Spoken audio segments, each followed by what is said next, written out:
If someone asked you when balance begins to change, most people would probably give the same answer. After a fall. After an injury. After someone starts using a cane.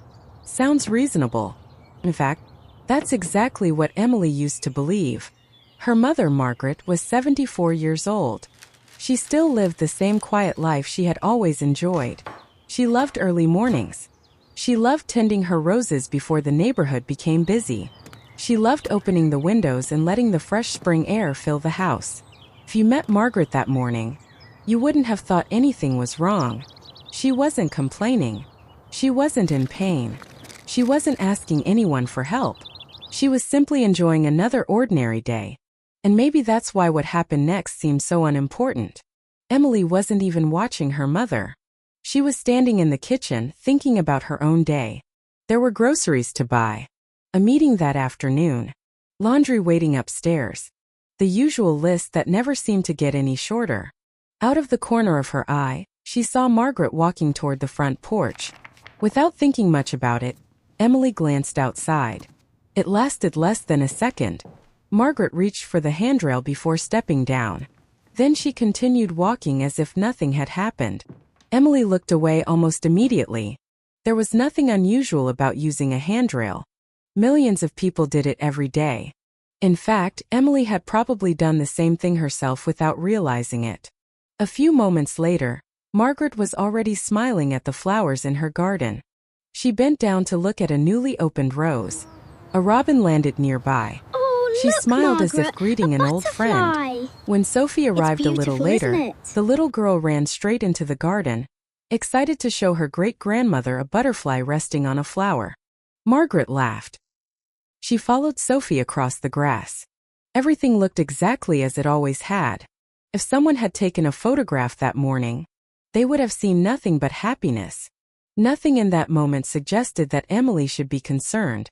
Nothing suggested that life was about to change.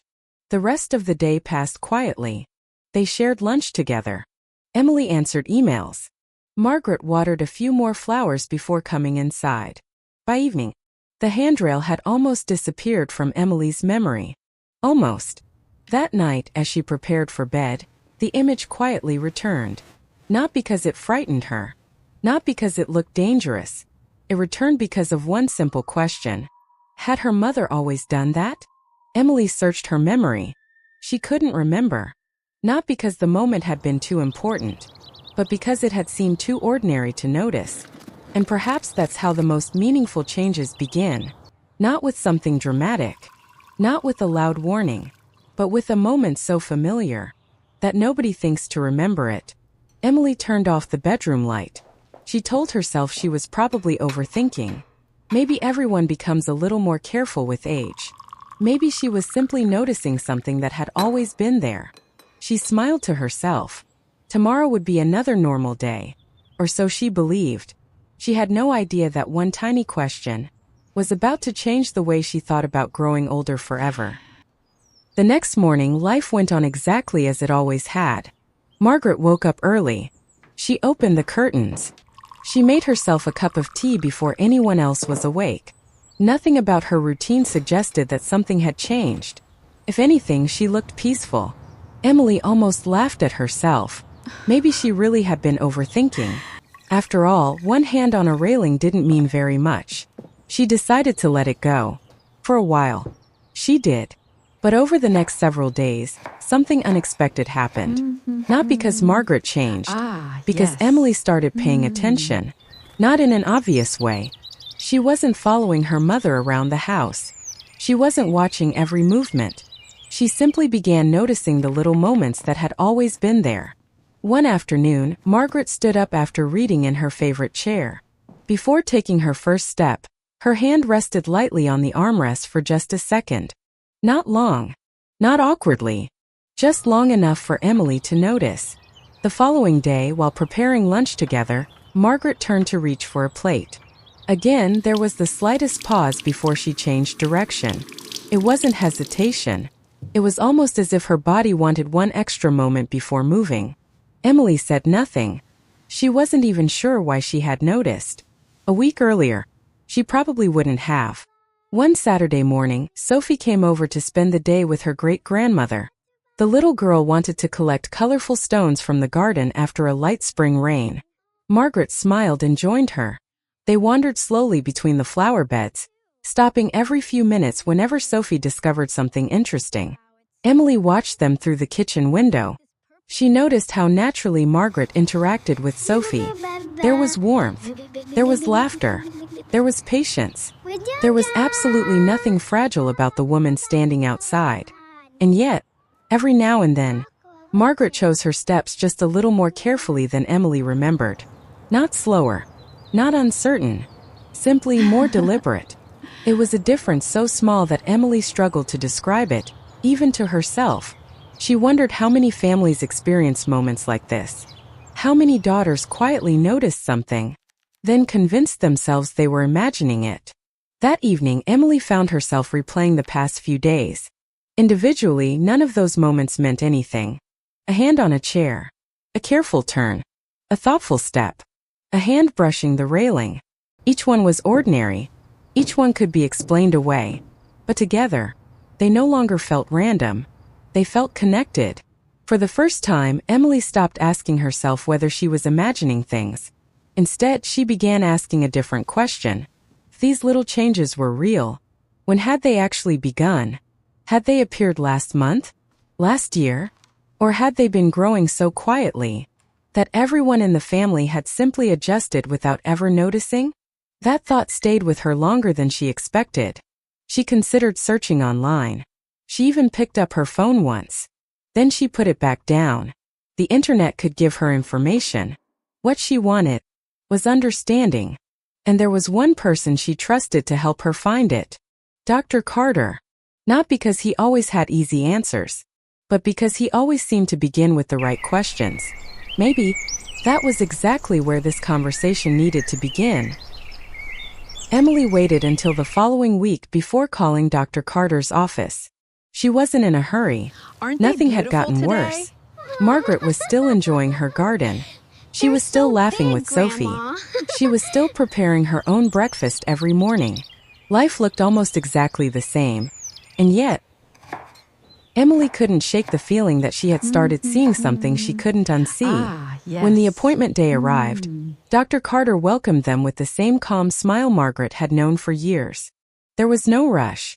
No sense of urgency, just the quiet confidence of someone who understood that good conversations take time. Margaret settled comfortably into her chair. Emily sat beside her. For a few moments they talked about ordinary things. The weather, the roses in Margaret's garden, Sophie's latest collection of painted stones. It felt less like visiting a doctor's office, and more like catching up with an old friend. Finally, Emily took a slow breath. There is something I'd like to ask. Dr. Carter nodded. Take your time. Emily smiled nervously. I don't even know if it matters. I've noticed little things. She paused, searching for the right words. Nothing serious. Just, my mother seems a little more careful than she used to be. Dr. Carter didn't interrupt. He simply listened. Emily continued. Sometimes she reaches for the handrail. Sometimes she pauses before turning. Sometimes she seems to think about her next step for just a moment. She looked toward Margaret. And the strange thing is, she looks perfectly healthy. Margaret laughed softly. I was wondering when you were going to bring this up. Emily looked surprised. You knew. Margaret smiled. I knew you'd been watching me. I just wasn't sure why. The room filled with gentle laughter. There was no embarrassment, no tension, only the warmth of a family trying to understand something together. Dr. Carter waited until the room became quiet again. Then he leaned forward slightly. Emily, may I ask you a question? She nodded. When you think about balance, what is the very first thing that comes to mind? Emily answered without hesitation. Falling. Dr. Carter smiled. I hear that answer almost every day. He paused for a moment. And it's exactly why so many families miss the earliest changes. Emily frowned slightly. What do you mean? Instead of answering immediately, Dr. Carter asked another question. If someone never falls, Would you assume their balance is perfect? Emily thought about it. I suppose I would. Dr. Carter nodded. Most people would. He looked at both Margaret and Emily before continuing. And that's where today's conversation really begins. Dr. Carter smiled. Let me show you what I mean. He picked up a small music box that was sitting on a shelf behind his desk. When people hear an orchestra perform beautifully, they usually notice the melody. They don't think about every violin, every flute, or every cello. They simply hear one beautiful piece of music. He set the music box back down. Your balance works in much the same way. It doesn't come from one part of your body. It comes from several parts working together so smoothly that you never notice the effort. Emily listened carefully. So it's not just about our legs?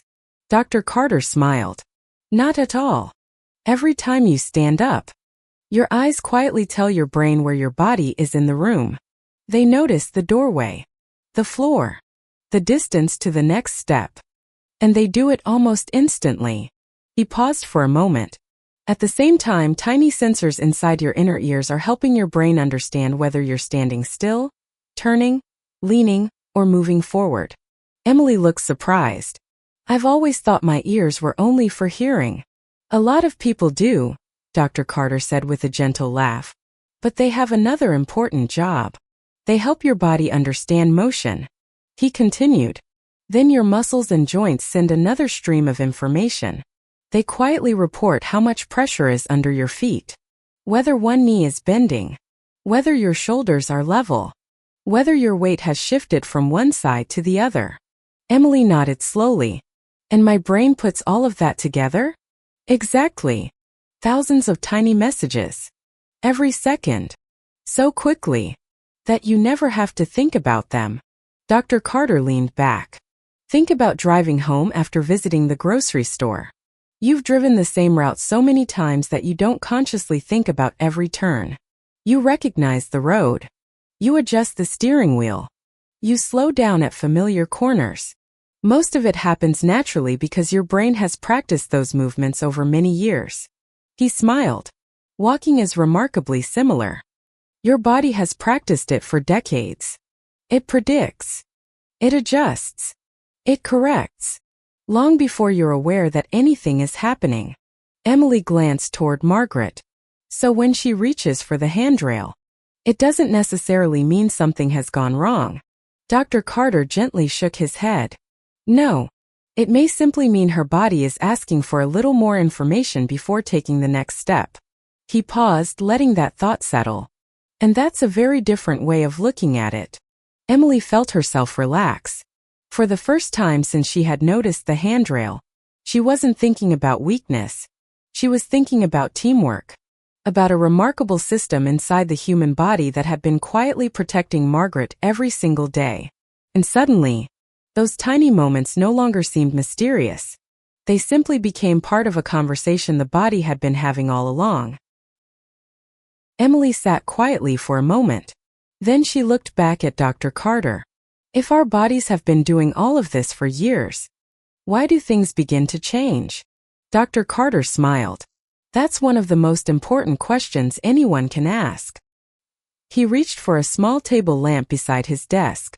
He switched it on. A warm light filled the room. Imagine you've owned this lamp for 20 years. You use it every evening. You take good care of it. You never drop it. You never abuse it. Emily nodded. So it should keep working. And it probably will, Dr. Carter replied. But over time, the light bulb may become a little dimmer. The switch may not feel quite as smooth. The cord may become a little stiffer. None of that means the lamp is broken. It simply means it has been faithfully doing its job for a very long time. He looked at Margaret. Our bodies are much wiser than any lamp. But they also change over time. Emily listened carefully.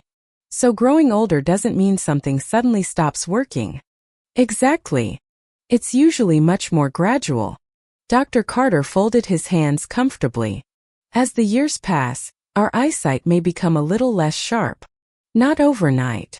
So gradually that many people don't notice until they compare an old photograph or need a brighter light to read. Margaret smiled. I've definitely asked for brighter lamps. They all laughed softly. The same thing can happen inside the ears. The tiny structures that help us sense movement continue working, but they may not send information quite as quickly or as clearly as they once did.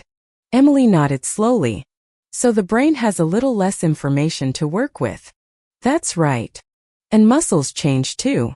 If we don't use them regularly, they naturally become a little weaker. Not because they've failed, but because the body always adapts to how we live. Dr. Carter paused before continuing. Think about an old walking path through a beautiful park. If people walk that path every day, it stays smooth and easy to follow. But if fewer people use it, small plants begin growing. Leaves collect. The path is still there. It simply needs a little more attention. Emily smiled. So movement is like walking that path. It is. The more comfortably we keep moving, the more familiar those pathways remain for the brain and the body. Margaret looked thoughtful. So aging isn't really the enemy. Dr. Carter smiled warmly. No. Aging is simply change. Our goal isn't to stop change. Our goal is to help the body adapt well to those changes. Emily felt something shift inside her. For days she had been thinking about what Margaret might lose. Now she found herself thinking about something entirely different. How much her mother's body had quietly protected her for more than 70 years. And how those small changes weren't signs of failure. They were gentle reminders that the body still deserved care, attention, and a chance to keep learning. Emily smiled for the first time since the conversation began. So, if these changes are a natural part of getting older, does that mean there's nothing we can do? Dr. Carter smiled almost immediately. I'm actually glad you asked that, because this is the part that gives many people hope. He leaned back comfortably in his chair. Our bodies change with age. That's true. But here's something just as important. Our bodies never completely stop learning. Emily looked surprised. Even in our 70s? Dr. Carter nodded. Even in our 80s? Sometimes beyond. He smiled at Margaret. The human body is much more adaptable than most people realize. He paused before continuing. Think about moving into a new home. The first few days you may reach for the wrong light switch. You may open the wrong cabinet. You may even walk toward a room that no longer exists. Margaret laughed. I've done exactly that. So have I, Dr. Carter admitted with a smile. But after a little time, you stop thinking about it. Your brain quietly learns a new map. Emily nodded. It becomes familiar. Exactly. The brain keeps building new pathways throughout life. And every comfortable movement helps strengthen those pathways. He looked toward Margaret again. That's why we never focus on perfection. We focus on practice. Not exhausting practice. Not painful practice. Just regular, comfortable movement. Emily thought about her mother's daily routine. The garden. The morning walks. Playing with Sophie. Dr. Carter smiled. Those moments matter more than many people imagine. Because balance isn't trained only in a gym. It's trained every time you stand up with confidence. Every time you turn naturally. Every time you walk across your own living room. He paused again. The body learns through repetition. But repetition doesn't have to feel like exercise. It can simply feel like living. Margaret smiled quietly. I like that much better. So do most of my patients, Dr. Carter replied. They don't want another job. They want to keep enjoying the life they already have. Emily looked at her mother. For the first time, she wasn't thinking about protecting Margaret from life. She was thinking about helping her keep living it. That felt completely different. Dr. Carter nodded gently. And that's the goal. Not to remove every challenge. Not to make every movement perfect. But to help your body feel just a little more confident tomorrow than it feels today. Emily smiled. That sounded possible. Not because it promised miracles, but because it respected something much more powerful. The quiet ability of the human body to keep adapting, one ordinary day at a time. A few days after visiting Dr. Carter, life settled back into its familiar rhythm. The morning still began with sunlight spilling through the kitchen window. Margaret still woke before everyone else. She still wandered into the garden with a cup of tea in her hands. At first glance, nothing seemed different. But for Emily, everything felt different. Not because her mother had changed overnight, but because she had. She no longer found herself watching every step Margaret took. She wasn't quietly counting how often a hand touched the railing. She wasn't searching for signs that something was getting worse. Instead, she noticed something she had completely overlooked before. She noticed everything Margaret was still able to do. She noticed the patience in the way she helped Sophie look for butterflies. She noticed the confidence with which she moved through her own kitchen. She noticed how naturally she laughed when a robin landed too close to the garden hose. For days, Emily had focused on one small movement. Now, she was seeing an entire life. One afternoon, Sophie came running across the yard carrying a small tin filled with colorful stones she had collected. "Great-grandma, can you help me find one more?" Margaret smiled. "I think I know exactly where to look." The two of them walked slowly toward the back of the garden. Emily watched from the porch. A week earlier, she would have been watching Margaret's feet. This time, she found herself watching Margaret smile. It was a small difference, but it changed everything. She suddenly understood something Dr. Carter had never actually said out loud. When we become afraid, it's easy to stop seeing the person. We begin seeing only the possibility of a problem. Emily didn't want to do that anymore. She wanted to see her mother, not her fears. Later that evening, while they were clearing the dinner table together, Emily smiled. "I've been thinking." Margaret looked up. "That can be dangerous," she joked. They both laughed. Emily shook her head. "I realized something. I spent so much time worrying about what might happen that I almost forgot to notice everything that's still happening." Margaret reached over and gently squeezed her daughter's hand. "That's something many families go through." Emily looked at her mother with quiet gratitude. For the first time in days, she no longer felt responsible for protecting Margaret from every possible risk. Instead, she wanted to support the life her mother was already living. She understood now that paying attention didn't have to mean living in fear. It could simply mean living with greater awareness. And somehow, that felt lighter, kinder, more hopeful, not only for Margaret, but for herself. Over the next few weeks, Emily noticed something she hadn't expected. It wasn't that Margaret suddenly became stronger. She didn't begin moving faster. She didn't stop reaching for the handrail. In fact, many of the little moments Emily had first noticed were still there, but they no longer carried the same meaning. Before that conversation with Dr. Carter, every careful movement had quietly filled Emily with questions. Is something wrong? Is this getting worse? Should I be worried? Now, those same moments invited a different kind of question. What is Margaret's body doing to help her right now? That single change in perspective made an extraordinary difference. Emily stopped measuring her mother's life by the things that had changed. She began appreciating the countless things that still hadn't. She saw a woman who still loved greeting the morning before the rest of the world woke up. She saw a grandmother who still became completely absorbed in Sophie's excitement whenever a butterfly landed nearby. She saw someone who still found joy in watering flowers, baking family recipes, and laughing at stories she had heard dozens of times before. Those were the moments that truly defined Margaret. Not the extra second before stepping off the porch. Not the quiet touch of a hand on the railing. Those were only small details in a much bigger story. Emily realized something else too. For years, she had believed that loving someone meant trying to protect them from every possible difficulty. Now she understood that love could look different. Sometimes love meant paying closer attention. Sometimes it meant asking better questions. Sometimes it meant learning enough to replace fear with understanding.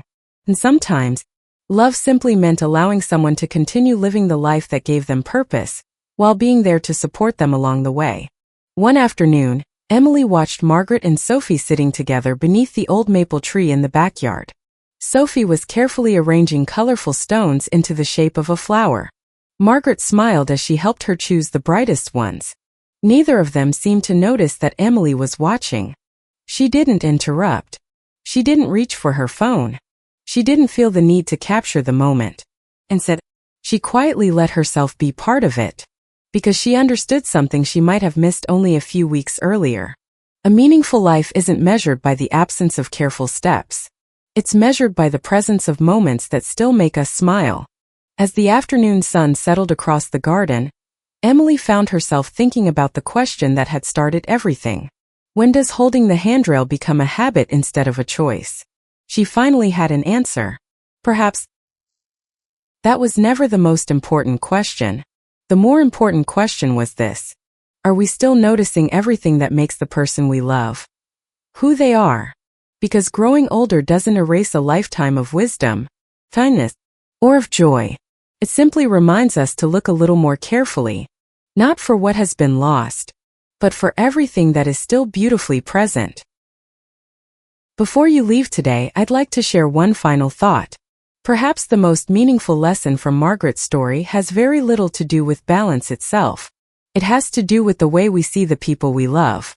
As families, we often notice change before anyone else does. Sometimes that can make us anxious. Sometimes it makes us want to protect the people we care about from every possible risk. But perhaps the greatest gift we can offer isn't constant worry. Perhaps it's understanding. Understanding that growing older doesn't happen in a single moment. It happens quietly, through thousands of ordinary days. And most of those days are still filled with laughter, conversation, shared meals, small traditions, and simple moments that become precious only when we slow down long enough to notice them. If someone in your family has started taking a little more time to stand up, or reaches for the handrail now and then, perhaps the first response doesn't have to be fear.